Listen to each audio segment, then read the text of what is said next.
When the United Kingdom was rallying for justice for the victims of the Southport killings, Keir Starmer labeled the protesters as far-right extremists who were challenging the government.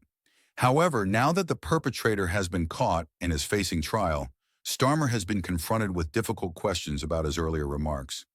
Unfortunately, he neither apologized nor addressed the issue directly. Just take a look at this clip. What we know now about the terror link and how it's kept from the public, do you now regret blaming the far right for all those protests last summer? Was it a far right issue, or were some people entitled to be concerned and upset, not the rioters, of course? Responsibility for the violence lies with them that perpetrated it. I was in Southport the day after these terrible murders.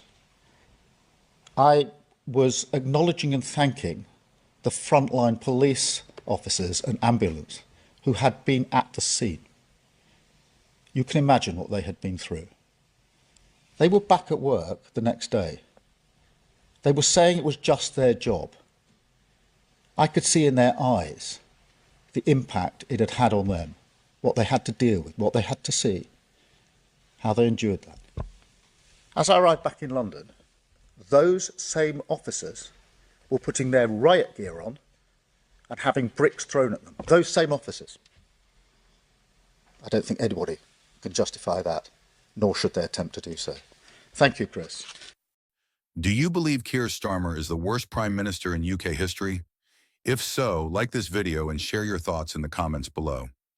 In the wake of the tragic attack, Starmer, the UK Prime Minister, came under fire for referring to protesters calling for justice as far-right extremists. This comment came at a time when misinformation about the attacker's identity fueled violence and protests, particularly affecting immigrant communities and mosques.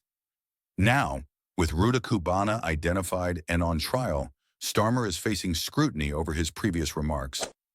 Many critics feel his comments were misplaced, given the context of the tragedy and the toll it took on community relations.